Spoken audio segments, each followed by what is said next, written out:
Bismillah. Assalamualaikum sahabat. Kisah kali ini adalah tentang seorang pedagang sukses yang meninggalkan hartanya demi ketakwaan. Dia menolak jabatan dan menolak pinangan untuk anaknya dari putra pejabat, lebih memilih pemuda sederhana untuk anaknya.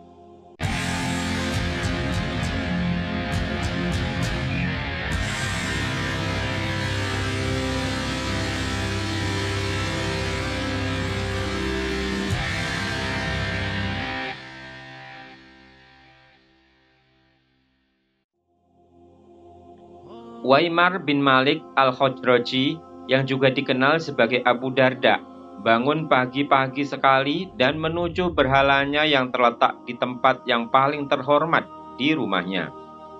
Dia memberikan penghormatan kepada berhala tersebut, serta menyemprot parfum terbaik yang dia dapatkan dari tokonya. Berhalanya dibaluti pakaian sutra terbaik yang dihadiahkan oleh seorang saudagar dari Yaman. Ketika matahari mulai naik, Abu Darda meninggalkan rumahnya menuju ke toko. Namun, di jalan Sasrib, dia bertemu dengan para pengikut Muhammad yang baru saja kembali dari Perang Badar, membawa tamanan dari suku Quraisy. Abu Darda menjauh dari mereka, namun sempat bertemu dengan seorang pemuda dari suku Khazraj. Abu Darda bertanya tentang kabar Abdullah bin Rawahah, dan pemuda tersebut memberitahu bahwa Abdullah telah berjuang dengan hebat dalam perang dan telah kembali dengan selamat serta membawa harta ghanimah. Mendengar kabar itu, hati Abu Darda menjadi tenang. Pemuda tersebut tidak heran dengan pertanyaan Abu Darda tentang Abdullah bin Rawahah, karena mereka berdua memiliki hubungan persaudaraan dari zaman jahiliyah. Saat Islam datang, Abdullah menerima agama tersebut, sementara Abu Darda menolaknya. Meskipun begitu, hal tersebut tidak memutus hubungan antara keduanya. Abdullah bin Rawahah tetap sering mengunjungi Abu Darda dan mengajaknya untuk memeluk Islam. Dia senantiasa memberikan semangat kepada Abu Darda untuk mempertimbangkan Islam, dan dia juga prihatin dengan keadaan Abu Darda yang masih mempertahankan keyakinan musyriknya setiap hari. Abu Darda tiba di tokonya, duduk di kursi tinggi, dan mulai melakukan perdagangan sambil memerintahkan dan melarang para budaknya. Ia tidak menyadari apa yang sedang terjadi di rumahnya. Pada saat yang sama, Abdullah bin Rawahah pergi ke rumah sahabatnya tersebut karena ada sesuatu yang ingin dia bicarakan. Ketika Abdullah tiba di rumah, ia melihat pintu terbuka dan Ummu Darda berada di beranda depan. Abdullah menyapa Ummu Darda dan mereka saling bertukar salam. Abdullah bertanya tentang keberadaan Abu Darda, dan Ummu Darda menjawab bahwa Abu Darda sedang pergi ke tokonya dan akan segera pulang. Abdullah kemudian meminta izin untuk masuk, yang diberikan dengan senang hati oleh Ummu Darda. Setelah masuk ke dalam rumah, Ummu Darda membiarkan Abdullah sendirian karena ia sibuk dengan pekerjaan rumah dan mengurus anak-anaknya. Abdullah bin Rawahah memasuki ruangan tempat Abu Darda biasanya menempatkan berhalanya. Setelah itu, dia keluar dengan membawa berhala tersebut. Dia mendekati berhala itu dan mulai memotongnya sambil berkata, "Bukankah setiap yang disembah selain Allah adalah batil? Bukankah setiap yang disembah selain Allah adalah batil?" Setelah selesai memotong-motong berhala tersebut, Abdullah meninggalkan rumah itu. Ummu Darda masuk ke dalam kamar tempat berhala biasanya ditempatkan. Dia terkejut saat melihat berhala telah dipotong-potong dengan bagian-bagian tubuhnya tersebar di tanah.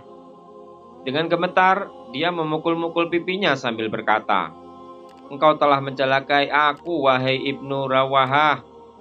Engkau telah mencelakai aku, wahai Ibnu Rawahah." Tidak lama kemudian, Abu Darda kembali ke rumah dan menemukan istrinya duduk di depan pintu kamar tempat berhala itu biasanya ditempatkan.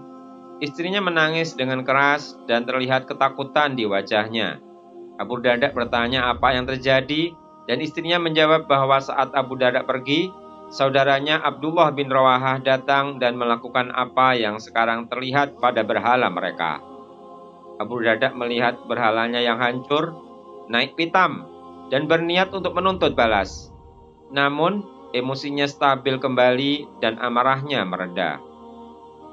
Dia berpikir bahwa jika berhala itu memiliki kebaikan, pasti akan mampu menolak keburukan yang menimpanya. Kemudian Abu Darda dan Abdullah bin Rawahah menghadap Rasulullah SAW. Abu Darda menyatakan masuk Islam, dan dia menjadi orang terakhir dari kampungnya yang masuk Islam. Sejak awal keislamannya, Abu Darda telah beriman kepada Allah dan Rasul-Nya dengan keimanan yang menyeluruh. Dia menyesal karena telah melewatkan begitu banyak kebaikan dan mulai mempelajari ajaran agama Allah seperti para sahabat sebelumnya. Dia menghafalkan kitabullah, beribadah, dan bertakwa menjadikannya sebagai tabungan di sisi Allah. Dia bertekad untuk mengejar ketertinggalannya dan tidak pernah mengenal lelah dalam mengejar ketertinggalannya tersebut. Abu Darda meninggalkan perdagangannya karena menyadari bahwa itu menghalangi ibadahnya dan membuatnya ketinggalan dalam majelis ilmu. Meskipun ada yang bertanya tentang tindakannya, dia menjawab bahwa dia ingin fokus pada ibadah setelah menyadari bahwa tidak mampu menggabungkan perdagangan dengan ibadah. Meskipun dia bisa mendapat untung 300 dinar setiap hari dengan berdagang, dia lebih memilih untuk tidak dilengahkan oleh perdagangan dan jual beli dari mengingat Allah. Abu Darda tidak hanya meninggalkan perdagangannya, tapi seluruh gemerlap dunia. Dia selalu berpaling dari gemerlap dan hiasan dunia, merasa cukup dengan sesuap gandum kasar untuk menjaga kekuatannya dan pakaian yang sederhana untuk menutup auratnya. Suatu malam yang sangat dingin, segerombolan orang singgah di rumah Abu Darda. Abu Darda memberi mereka makanan hangat, tetapi tidak memberi mereka selimut. Ketika mereka hendak tidur, mereka berdiskusi tentang selimut. Salah satu dari mereka berkata bahwa dia akan pergi dan berbicara kepada Abu Darda tentang hal itu. Yang lain menyarankan untuk tidak melakukannya, namun orang itu tetap melakukan niatnya. Dia pergi ke kamar Abu Darda dan melihat Abu Darda sedang berbaring, istrinya duduk di dekatnya. Keduanya hanya mengenakan baju tipis yang tidak dapat melindungi dari panas atau dingin. Orang itu bertanya kepada Abu Darda tentang barang-barang mereka. Abu Darda menjawab bahwa mereka memiliki rumah di tempat lain dan telah mengirimkan semua barang mereka ke sana. Jika mereka meninggalkan barang-barang itu di rumah, mereka pasti akan mengirimkannya kepada para tamu.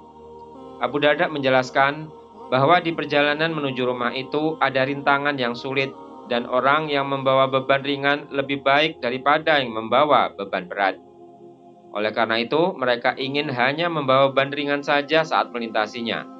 Setelah mendengar penjelasan Abu Darda, orang tersebut menyatakan pengertian dan mengucapkan terima kasih atas kebaikannya. Orang itu mengerti bahwa yang dimaksud rumah lain adalah akhirat, dan Abu Darda sudah melepas harta mereka agar mendapatkan yang lebih baik di akhirat kelak. Pada masa kekhalifahan Umar Al-Faruq, Umar mengusulkan agar Abu Darda menjabat sebagai wali di Syam. Namun Abu Darda menolaknya.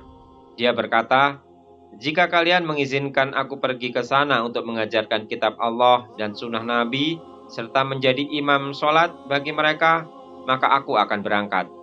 Umar setuju dengan usulnya dan akhirnya Abu Darda berangkat ke Damaskus. Sesampainya di sana, dia terkejut melihat penduduknya hidup dalam kemewahan dan kenikmatan. Abu Darda mengajak mereka ke masjid dan orang-orang pun datang menemuinya. Dia berdiri di depan mereka dan berkata, "Wahai penduduk Damaskus, kalian adalah saudara seagama, tetangga negeri, dan penolong dalam menghadapi musuh. Mengapa kalian tidak mencintaiku dan menerima nasihatku? Aku tidak meminta apapun dari kalian, dan aku telah diberi nafkah oleh orang lain. Aku lihat para ulama kalian telah tiada, sementara meninggalkan apa yang diperintahkan kepada kalian.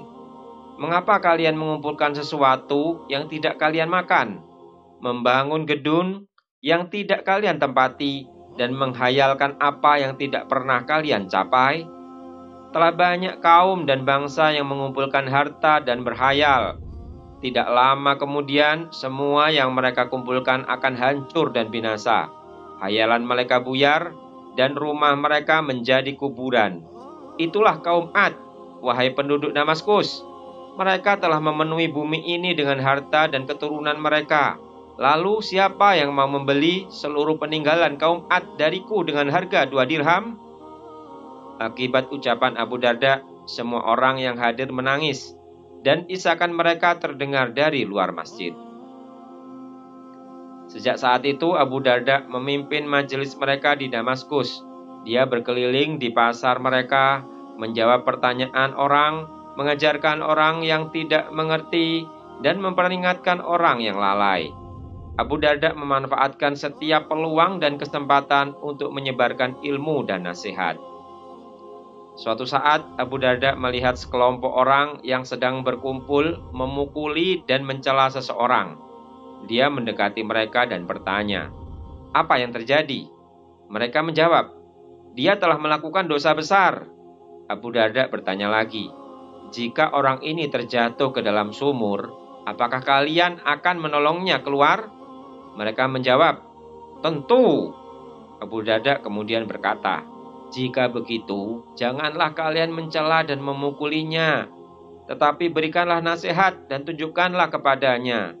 Bersyukurlah kepada Allah yang telah menyelamatkan kalian agar tidak terjebak dalam dosa yang dilakukannya." Mereka bertanya, "Apakah engkau tidak membencinya?" Abu Darda menjawab, "Aku hanya membenci perbuatannya. Jika dia meninggalkan perbuatannya, maka dia adalah saudaraku." Mendengar itu, orang tersebut mulai menangis dan menyatakan dirinya bertaubat. Seorang pemuda mendatangi Abu Darda dan berkata, "Berikanlah wasiat kepadaku, wahai sahabat Rasulullah SAW." Abu Darda menjawab, "Wahai anakku, ingatlah Allah saat lapang, maka ia akan mengingatmu pada saat sempit. Jadilah orang yang berilmu, penuntut ilmu, atau orang yang mau mendengarkan ilmu. Janganlah menjadi orang yang keempat, karena engkau akan celaka. Jadikanlah masjid sebagai rumahmu, karena aku pernah mendengar Rasulullah SAW bersabda, masjid merupakan rumah bagi setiap orang yang bertakwa. Allah menjamin ketentraman, rahmat, dan melintas di atas sirat bagi setiap orang yang menjadikan masjid sebagai rumahnya menuju keridhaan Allah." Segerombolan pemuda sedang duduk di pinggir jalan, berbincang-bincang dan memandangi orang yang lewat. Abu Darda mendekati mereka dan berkata, "Wahai anak-anakku, tempat bertapa orang muslim adalah rumahnya, agar dia bisa menahan diri dan pandangannya. Janganlah kalian duduk-duduk di pasar, karena itu bisa menggoda dan mengelabui." Saat Abu Darda berada di Damaskus, Muawiyah bin Abi Sufyan mengirim seorang utusan untuk meminang putrinya, yang bernama Darda, untuk anaknya Yazid. Namun, Abu Darda menolak permintaan tersebut. Sebaliknya, ia memilih untuk menikahkan putrinya dengan seorang pemuda biasa yang ia anggap memiliki agama dan akhlak yang baik. Ketika berita ini menyebar, orang-orang menjadi penasaran dan mulai bertanya kepada Abu Darda mengapa ia menolak pinangan Yazid. Abu Darda dengan tegas menjawab, "Aku hanya memilih yang terbaik untuk Darda." Orang yang bertanya kemudian ingin tahu kriteria yang digunakan oleh Abu Darda dalam memilih calon suami untuk putrinya. Abu Darda menjelaskan dengan lebih rinci. Bayangkan jika Darda berdiri di hadapan banyak dayang yang melayaninya, berada dalam istana yang setiap mata ingin mendapatkan kenikmatannya. Lalu bagaimana dengan agamanya? Dengan penjelasan tersebut, Abu Darda ingin menegaskan bahwa kesejahteraan agama dan akhlak putrinya lebih penting daripada kekayaan atau kedudukan dunia. Oleh karena itu, ia memilih untuk menikahkan putrinya dengan seorang yang dianggapnya memiliki keutamaan dalam hal agama dan moralitas daripada sekadar status sosial atau kekayaan materi. Saat Abu Darda masih berada di negeri Syam, Amirul Mukminin Umar bin Khattab datang untuk memeriksa kondisinya. Umar mengunjungi sahabatnya Abu Darda di rumahnya pada suatu malam. Ketika Umar mendorong pintu rumahnya, ternyata pintu tersebut tidak terkunci. Tanpa lampu, Umar memasuki rumah yang gelap. Saat Abu Darda mendengarnya, ia segera berdiri dan menyambut Umar, lalu mempersilakan Umar untuk duduk. Kedua sahabat itu duduk dan berbincang, meskipun kegelapan membuat mereka tidak dapat melihat wajah satu sama lain.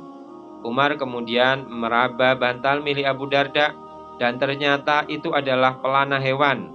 Ia juga meraba kasurnya yang ternyata terbuat dari pasir, serta selimutnya yang hanya sebuah kain tipis yang tidak mampu menghalau rasa dingin di Damaskus. Umar berkata kepadanya, "Semoga Allah merahmatimu. Bukankah aku sudah memudahkan beban hidupmu? Bukankah aku telah mengirimkan nafkah untukmu?" Abu Darda menjawab dengan mengingatkan Umar akan sebuah hadis yang pernah disampaikan Rasulullah SAW. "Hendaklah harta kalian di dunia seperti bekal yang dibawa oleh seorang pengelana." Umar mengakui hal tersebut. Lalu Abu Darda bertanya, "Lalu apa yang telah kita lakukan setelah beliau SAW meninggal, wahai Umar?" Keduanya kemudian menangis terus-menerus hingga waktu subuh menjelang. Abu Darda tetap tinggal di Damaskus, memberi nasihat kepada penduduk, serta mengingatkan dan mengajarkan Al-Quran dan hikmah kepada mereka hingga ajal menjemputnya. Ketika saat-saat akhirnya menjelang, para sahabatnya mendatanginya dan bertanya, "Apa yang engkau takutkan?" Abu Darda menjawab, "Dosa-dosaku." Mereka kemudian bertanya lagi, "Apa yang engkau inginkan?" Abu Darda menjawab, "Ampunan Tuhanku." Setelah itu dia berkata kepada orang-orang di sekelilingnya, "Talqin aku kalimat la ilaha illallah Muhammadur Rasulullah." Dia terus mengucapkan kalimat tersebut hingga akhirnya ruhnya berpisah dari badannya. Saat Abu Darda telah kembali ke pangkuan Tuhannya, Auf bin Malik al-Ashja'i bermimpi melihat sebuah kebun hijau yang amat luas dengan dedaunan yang hijau. Di tengah-tengahnya terdapat sebuah kubah besar yang terbuat dari kulit. Di sekelilingnya terdapat domba-domba yang sedang berlutut yang belum pernah terlihat sebelumnya. Auf bertanya, "Milik siapa ini?" Ada yang menjawab, "Milik Abdurrahman bin Auf." Kemudian dari kubah tersebut, Abdurrahman bin Auf melihat Auf seraya berkata, "Wahai Ibnu Malik, ini adalah yang diberikan Allah Subhanahu wa Ta'ala dari Al-Quran. Jika engkau tetap berada dalam jalan ini, maka engkau akan mendapati apa yang belum pernah terlihat oleh mata, apa yang belum pernah terdengar oleh telinga, dan apa yang belum pernah terbersit dalam hati." Ibnu Malik bertanya, "Milik siapa semua ini, wahai Abu Muhammad?" Abdurrahman bin Auf menjawab, "Allah mempersiapkannya untuk Abu Darda, karena ia mampu menolak dunia dengan kedua telapak tangan dan dadanya."